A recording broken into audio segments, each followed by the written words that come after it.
నేను ఒక్క మాట పోలీసు మిత్రులకు మనవి చేస్తా ఉన్నా.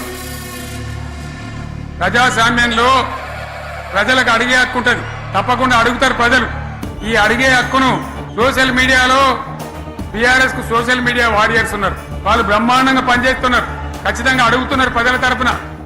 ఇంత అన్యాయం జరుగుతుంటే చూడలేక సోషల్ మీడియాలో పనిచేసే తెలంగాణ బిడ్డలు ఇది ఏమన్యాయమే ఎట్లా అని చెప్పి ప్రభుత్వాన్ని ప్రశ్నిస్తా ఉన్నారు, ప్రజలకు మద్దతుగా నిలబడతా ఉన్నారు.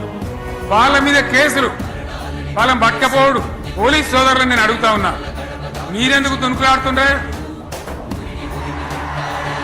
మీకేమక్కడ వచ్చింది? మీకొక్కటి చెప్తున్నా నేను, గ్యారంటీగా పోలీసు మిత్రులారా, ఇవాళ పోయి రాత్రి మీ డైరీలలో రాసుకోండి, మీ డైరీలలో రాసి పెట్టుకోండి. 100కు 100% ఇలా తెలంగాణ చెలరేగిన పరిస్థితికి మళ్ళా వచ్చేది బీఆర్ఎస్ గవర్నమెంటే. అది ఎవరు కూడా ఆపలేడు, అది ఎవరి తరం కాదు, ఎవరి వశం కాదు. మీకు తెలియదా? మీరు పోలీసు ఉద్యోగాలు చేస్తున్నారు, మీరు చదువుకోలేదా? మీకు కూడా విజ్ఞానం ఉంది కదా? వీళ్ళు దొంగ వాగ్దానాలు చేయలేదా? ప్రజలను మోసం చేయలేదా?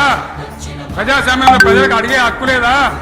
మీరెందుకు కేసులు పెడుతున్నారు? నాకు అర్థంగా మీరెందుకు దునుకులాడుతున్నారు?